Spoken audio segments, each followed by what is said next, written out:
हमारे किसान भाई जब नर्सरी की बुवाई करते हैं तो बहुत ज़्यादा बड़ी बड़ी गलतियां करते हैं और बाद में पछताने का क्या फ़ायदा। सबसे पहले और सबसे बड़ी गलती, चलो दोस्तों, अब जो नर्सरी की बिजाई हो रही है, अगर आपके पास ज़्यादा लंबा समय लेने वाली वैरायटीज़ है, जैसे पीली पूसा, डोगर पूसा या पूसा 44 या हाइब्रिड की 2-3 वैरायटी ऐसे जो बहुत ज़्यादा लंबा समय लेकर पकती है, तो ठीक है।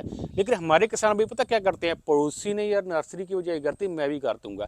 अरे पहले आप ये तो देख ले, जो आपके पास धान का बीज है वो पकने में कितना समय लेकर आता है। अगर वो कम समय में पककर तैयार होता है तो उसकी जो बाली है वो गर्मी के समय बाहर निकलेगी। जब हम गर्मी पड़ेगी उस समय आपका दान निसारा करेगा। तो अगर गर्मी पड़ गई तो उस समय नुकसान किसका होगा? आपका। पैदावार किसकी कम होगी? आपकी। फिर आप पता क्या कहोगे, यार मौसम की मार पड़ गई। मौसम की मार नहीं पड़ी है। तो दोस्तों सबसे पहले तो आपने आपके पड़ोसी की तरफ या आपके रिश्तेदारों की तरफ नहीं देखना, यार उन्होंने नर्सरी की बिजाई कर दी, मैं ना कहीं पीछे रह जाऊं। सबसे पहले जो आपके पास बीज है, चाहे वो परमल दान का है चाहे वो हाइब्रिड दान का है, वो देखें कि वो टोटल कितने दिन लेकर जाता है और उस टोटल में से 30 दिन कटा दे, मेंस कर दें अपनी नर्सरी के। वो जो दिन होंगे वो अपने खेतों में लेकर जाएगा। कभी भी कम समय लेकर पकने वाली वैरायटी की नर्सरी अभी नहीं लगानी है, नहीं तो आपकी पक्का पैदावार कम होगी। अगर उसकी बाली या बाहर निकालती है गोब की अवस्था के ऊपर गर्मी पड़गी, ठीक है ना दोस्तों।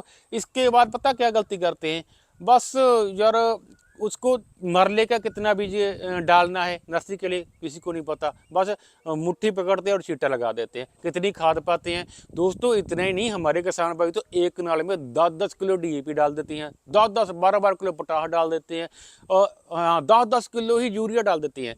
तो आप ये देखो, एक नाल में अगर 8-10 किलो डीएपी डाली तो 1 एकड़ में कितनी होगी? 80 किलो। क्या 1 एकड़ में 80 किलो डीएपी आप डालते हैं दान में? नहीं ना। ये जो ओवरडोज आप डालते हैं ये भी बहुत ज़्यादा गलत है। इससे क्या कारण होता है, कभी कभी क्या होता है कि हमारी जो नर्सरी है वो बहुत ज़्यादा कड्डी हो जाती है, उखाड़ी नहीं जाती।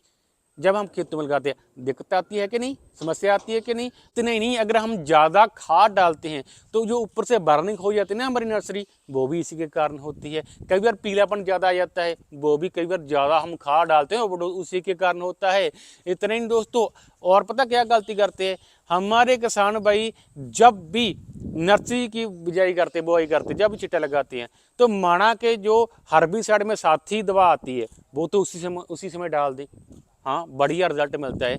इसके अलावा जो पर्टिलिया क्रोज और हर्बिसाइड दवा है ना, वो उसी समय नहीं डालने, वो तब डालने जब हमारा बीज अंकुरित हो जाए, ठीक है ना, तब डालना है। अगर पहले डाल दोगे तो आपकी जो नर्सरी है वो कम जमेगी।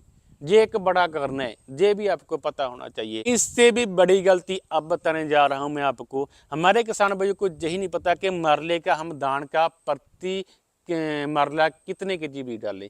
दोस्तों अगर ज़्यादा डाल दिया तो भी आपका नुकसान है। अगर आपने धान की नर्सरी जब अपने खेतों में लगाई जैसे गर्मी पड़ी तो वो सड़ जाती है ना। वो क्या कारण होता है, ज़्यादा आपने बीज डाल दिया। अगर आप कम बीज डालते हो तो क्या होता है, उखाड़ ही नहीं जाती।